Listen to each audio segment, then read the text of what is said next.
જય શ્રી કૃષ્ણ મિત્રો 84 લાખ યોનિઓનું રહસ્ય શું છે? શું ખરેખર 84 લાખ યોનિઓ છે? 84 લાખ યોનિઓમાં માનવ યોનિ એકમાત્ર છે.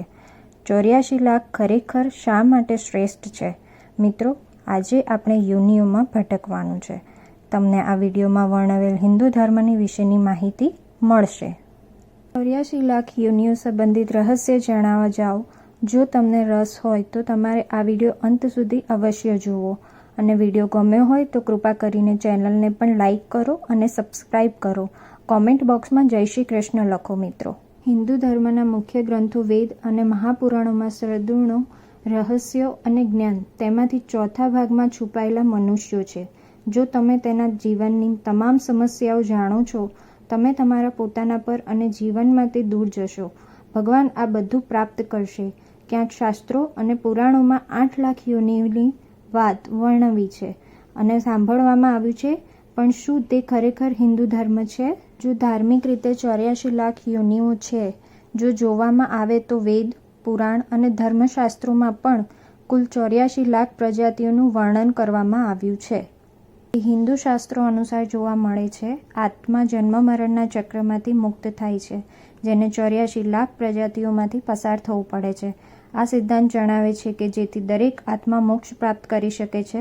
પ્રથમ 84 મિલિયન વિવિધ પ્રકારના જીવન સ્વરૂપે યોનિઓનો અર્થ જીવન પ્રાણીઓના પ્રકારમાંથી, જેમાં પ્રાણીઓ, પક્ષીઓ, જંતુઓ, શલભ, માછલીઓ, છોડ, અન્ય શાસ્ત્રોમાં જીવો અને મનુષ્યોનો પણ સમાવેશ થાય છે. દરેક જીવને તેના કર્મ પ્રમાણ પર આધારિત ચોક્કસ યોનિમાં જન્મે છે એવું માનવામાં આવે છે કે આ સમૂહ 84 લાખ યોનિઓ છે. આ ચક્રમાં બહાર નીકળવાનો એકમાત્ર રસ્તો મોક્ષ છે, જે ત્યારે શક્ય છે જ્યારે આત્મા માનવ સ્વરૂપમાં જન્મ લે છે અને તમારા કાર્યોમાં સુધારો કરો અને સચ્ચાઈના માર્ગ પર રહો. મોક્ષ એ આત્માની અંતિમ મુક્તિ છે. જ્યારે આત્મા આ ચક્રમાંથી મુક્ત માનવામાં આવે છે, બને છે અને ભગવાનમાં ભળી જાય છે. ખાસ કરીને માનવ જન્મ છે મહત્વપૂર્ણ માનવામાં આવે છે, કારણ કે આ જ મોક્ષ મેળવવાનું સાધન છે.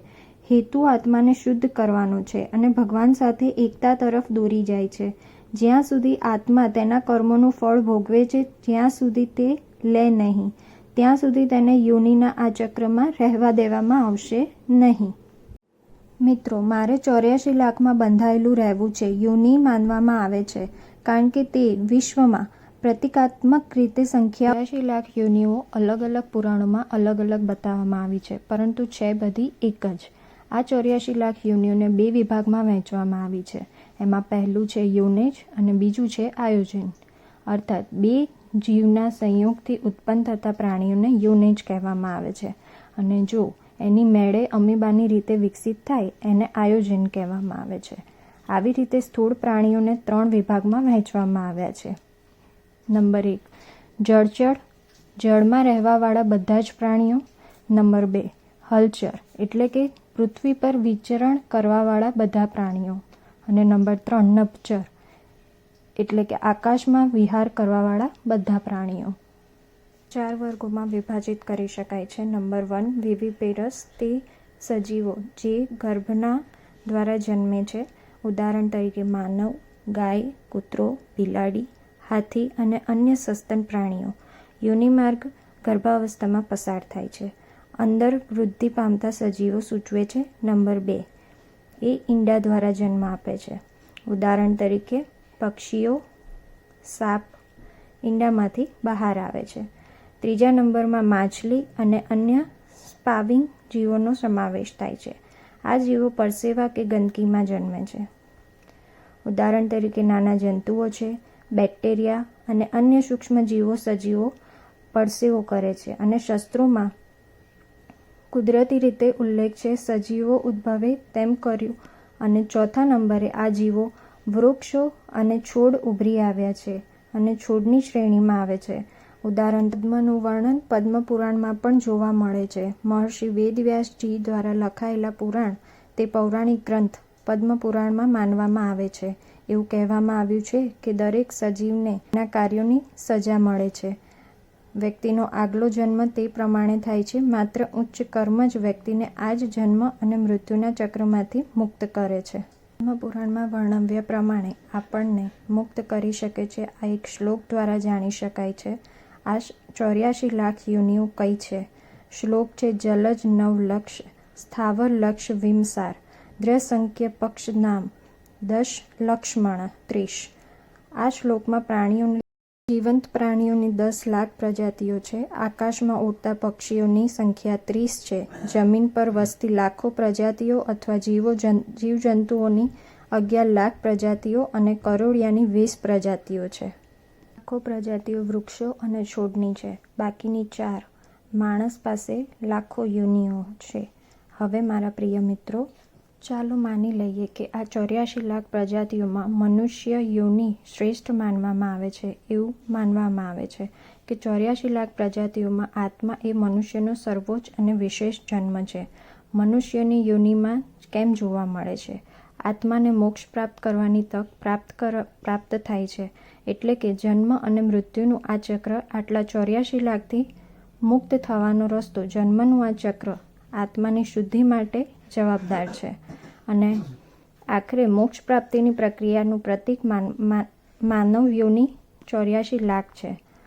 યોનિ માર્ગમાં શ્રેષ્ઠ ગણવાનો ખ્યાલ ભારતીય ધર્મ અને દાર્શનિક પરંપરાઓમાં તે ઊંડી સમજણ અને માન્યતા સાથે સંકળાયેલું છે. વિચારો ખાસ કરીને હિન્દુ ધર્મ, બૌદ્ધવાદ અને તે જૈન ધર્મમાં જોવા મળે છે. વિવિધ સ્વરૂપો અને તેના મહત્વની વિચારણા. ચાલો આ વિષય પર વિગતવાર ચર્ચા કરીએ. માનવ યોનિ માટે શ્રેષ્ઠ કરો એવું માનવ પાછળ એક મહત્વનું કારણ છે. આ આત્મા માટે સૌથી યોગ્ય સ્થિતિ છે ભારતીય ફિલોસોફરો આપે છે. માનવ જીવન પ્રમાણે આધ્યાત્મિક પ્રગતિ થાય છે અને મોક્ષ મેળવવા માટે સૌથી આદર્શ માનવામાં આવે છે. જીવની આ એક અનોખી પરિસ્થિતિ છે જ્યાં ધર્મ અને મોક્ષની દિશામાં માનવ ક્રિયા માણસ યોનિ માર્ગમાં પ્રગતિ કરી શકે છે. વ્યક્તિને તેની ક્રિયાઓ વિચારવાની અને સમજવાની ક્ષમતા, મૂલ્યાંકન કરવાની અનન્ય ક્ષમતા છે.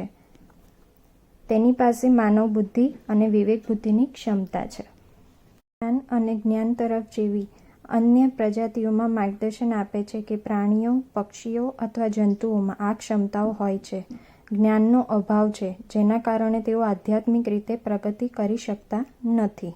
હિન્દુ ધર્મ તકોથી વંચિત રહે છે. જીવનના દરેક પાસા અનુસાર આત્મા તેના ભૂતકાળના કર્મોનું ફળ છે. માનવ સ્વરૂપમાં વ્યક્તિએ પોતાના કર્મો પૂરા કરવાના હોય છે અને તેનો સીધો અનુભવ છે. આ સ્થિતિ સુધારવાનો પ્રયાસ કરી શકે છે.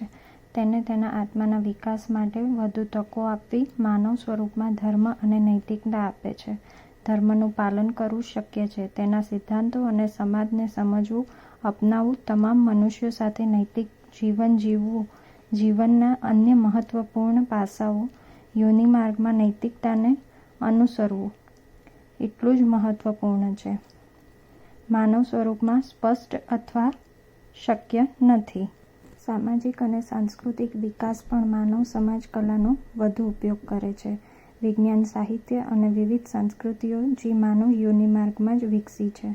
સામાજિક માળખાના કારણે જ આ શક્ય બન્યું છે અને સાંસ્કૃતિક વારસો આધ્યાત્મિક અને ભૌતિક વિશ્વ વિકાસનું પ્રોત્સાહન આપે છે. અને એમાં રહેતી વખતે આધ્યાત્મિક અભ્યાસ કરવાની તક માત્ર માનવ સ્વરૂપને યુગમાં જ મળે છે. ધ્યાન અને માત્ર ધ્યાનની અન્ય પદ્ધતિઓ આ સાધન મનુષ્યો માટે વિકસાવવામાં આવ્યું છે. આત્મા સાથે ઊંડી અને સાચી સમજણ માનવીઓ સ્થાપિત કરવામાં મદદરૂપ થાય છે. સર્જનાત્મક અને નવીનતાની યોનિ માનવ મગજ એક અનોખી ક્ષમતા ધરાવે છે. લાક્ષણિકતાઓને કારણે માનવ નવી વિચારવાની તકનીક અને આ ઉકેલો વિકસાવી શકે છે. આધ્યાત્મિક પ્રગતિ અને જીવનના ઉચ્ચ લક્ષ્યો માનવ યોનિમાં સામાજિક તરફ દોરી જાય છે. સંબંધો અને સહકારની ભાવના વિકસાવી પ્રેમ, મિત્રતા અને પરિવાર જતો રહે છે. સંબંધો દ્વારા વ્યક્તિ એક સંપૂર્ણ અને બની જાય છે. સંતુલિત જીવન જીવવા તરફ આગળ વધો આ સામાજિક માળખું અને સહકારની ભાવના છે. અન્ય યોનિ માર્ગની જેમ સ્પષ્ટ નથી. માણસ પાસે જ્ઞાન મેળવવાની શક્તિ છે અને શિક્ષણ દ્વારા આત્માના રહસ્યો શૈક્ષણિક અને સમજાવવાની તક છે. ફિલોસોફિકલ વિકાસ માણસના આત્માની ઊંડાઈ અને જીવનનો હેતુ સમજાવવામાં મદદ કરે છે. અન્ય યોનિ માર્ગમાં આ સ્થિતિ કરે છે. માનવ યોનિમાં ઉપલબ્ધ નથી. નૈતિક અને આધ્યાત્મિક જવાબદારીઓ અનુસરવા માટે આ એક મહત્વપૂર્ણ પહેલ છે. વ્યક્તિને જીવનમાં જરૂરી જવાબદારીઓ તેનો માર્ગ પર લઈ જાય છે અને તેને મુક્તિ તરફ દોરી જાય છે. આધ્યાત્મિક અને દાર્શનિક સમજ માટે જોડાયેલા છે. આધ્યાત્મિક અભ્યાસ માટે આ જીવનની અનન્ય તક છે અને આધ્યાત્મિક પ્રગતિની શક્યતાઓ જણાવે છે. માનવ જીવનનો આધ્યાત્મિક વિકાસ, નૈતિકતા અને જ્ઞાન તરફ વિશેષ દિશા આપવામાં આવે છે, જે અન્ય યોનિ આ અભિગમ હાંસલ કરી શકતો નથી. માનવ યોનિ ખરેખર અનન્ય છે અને આ 84 લાખ યોનિઓમાં શ્રેષ્ઠ છે. મોક્ષ કેવી રીતે મેળવવો? મિત્રો, 84 જન્મ પછી મોક્ષ મળે છે. મોક્ષ મેળવવાનો આ ઉપાય છે. પ્રથમ નંબરે ધ્યાન અને યોગ કરવું જોઈએ. નિયમિત ધ્યાન દ્વારા આત્માની શાંતિ અને એ આત્મા જ કેન્દ્રિત છે, આંતરિક અને બાહ્ય વિશ્વ સાથે જોડાયેલા છે.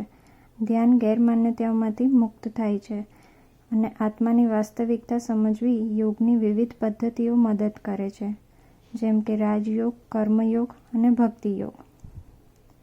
આત્માની પ્રગતિ અને મોક્ષ તરફ યોગ દ્વારા મન મદદરૂપ સાબિત થાય છે. શરીર અને આત્માની શુદ્ધિ એ નંબર 2 છે. ત્રીજા નંબરે તમારા કર્મ અને ધર્મનું પાલન કરવું છે. ન્યાયી અને નૈતિક રીતે કાર્ય કરવા માટે સારા કાર્યો ખૂબ જ મહત્વપૂર્ણ છે અને તે ધર્મનું પાલન કરીને આત્માના કર્મને શુદ્ધ કરવું અને મોક્ષ મેળવવાની શક્યતા, સમાજ સેવાની ભાવના વધે છે અને નિસ્વાર્થ કાર્ય કરવાથી પણ મોક્ષ મળે છે. નંબર 4 એક મહત્વપૂર્ણ પગલું છે. ભગવાન પ્રત્યે ભગવાનની ભક્તિ અને ઉપાસના, સાચી ભક્તિ અને મોક્ષ મેળવવાનો પ્રેમ. એક નિયમિત પૂજા સાથે એકતાની અનુભૂતિ થાય છે. ધાર્મિક વિધિઓ અને આત્માઓને ધાર્મિક સંસ્કાર આધ્યાત્મિક પ્રગતિ તરફ દોરી જાય છે. 5 સ્વનિરીક્ષણ અને સ્વનિયંત્રણ. સ્વનિરીક્ષણ અને સ્વજ્ઞાન ધરાવતી વ્યક્તિ તે તેના સાચા સ્વભાવને ઓળખી શકે છે. આત્મા અને મોક્ષની ગુરુ અથવા ભાવના માર્ગદર્શકની મદદથી ગુરુ મોક્ષ પ્રાપ્ત કરવામાં મદદ કરે છે. માર્ગદર્શનના સાથે વ્યક્તિનો આધ્યાત્મિક માર્ગ પરંતુ સંખ્યાઓ યોગ્ય દિશામાં આગળ વધી શકે છે. કર્મયોગના 7 કર્મયોગ સિદ્ધાંતો વ્યક્તિ પોતાના દરેક કર્મનું ફળ ઈચ્છે છે. તેથી જ આત્મા કર્મના બંધનમાંથી મુક્ત થાય છે અને મોક્ષ તરફ આગળ વધે છે. 84 લાખો અવતારોથી મોક્ષ મેળવવાનું એ ગહન છે અને વ્યક્તિગત પ્રક્રિયા જે આત્મા તે આધ્યાત્મિક પ્રગતિ અને શુદ્ધતા સાથે સંકળાયેલી છે. ધ્યાન જ્ઞાન પ્રક્રિયામાં સારા કાર્યો, ભક્તિ અને ગુરુનું માર્ગદર્શન મહત્વપૂર્ણ યોગદાન આખરે મુક્તિ તરફ દોરી જાય છે. આત્માની વાસ્તવિકતા પ્રાપ્ત કરવી, સમજણ અને સંસારના બંધનોમાંથી મુક્તિ માણસ માટે આત્માની પ્રાપ્તિ જરૂરી છે. તમે મિત્રો તરીકે યોનિ ક્યારે મેળવો છો? અમે તમને પહેલેથી જ કહ્યું હતું કે હિન્દુ ધર્મ પુરાણોમાં 84 લાખ પ્રજાતિઓમાં માણસ યોનિને સર્વશ્રેષ્ઠ અને શ્રેષ્ઠ ગણવાવી હતી. આત્માનું કર્મ હોવાનું માનવામાં આવે છે. ઝડપ મુજબ વૃક્ષની યોનિમાં 30 લાખ વખત જન્મ પછી જળચર જીવન 9 લાખ વખત થાય છે. જો આપણે જીવ તરીકે જન્મ્યા છીએ તો આપણે એક જ છીએ. કૃમિ થાય છે અને આ પછી આત્મા માનવ સ્વરૂપમાં જન્મ લે છે. આ પછી 4 લાખ વખત આ જ વસ્તુ પ્રાપ્ત થાય છે. આત્માનો જન્મ મનુષ્યના ગર્ભમાં જ થાય છે અને અંતે તે પૂર્વજ અથવા ભગવાનનો જન્મ મળ્યો તે હાંસલ થાય છે. મિત્રો, ચાલો હું તમને હવે કહું, આ બધા અવતારોમાં આત્મા તેના કર્મ પ્રમાણે જાય છે. કહેવાય છે કે જ્યારે આત્મા મળે છે, માનવ સ્વરૂપમાં આવીને તે અધમ કૃત્યો કરે છે. જો તેણી ખરાબ કાર્યો કરે છે તો તેણે ફરીથી તે જ કરવું પડશે. નીચ જાતિમાં જન્મ લેવો પડે છે. શાસ્ત્રો, વેદ અને પુરાણોમાં તો દુઃખ કહેવાય છે એટલે માણસ માનવ કહેવાય છે. જીવનમાં હંમેશા સારા કાર્યો કરો અને શાસ્ત્રોમાં ઉલ્લેખિત નિયમો તો જ તેના આત્માને ફરીથી અનુસરવું જોઈએ. માનવ સ્વરૂપમાં જન્મ લેવાની તક હું આશા રાખું છું કે તમને તે મળશે. જય શ્રી કૃષ્ણ.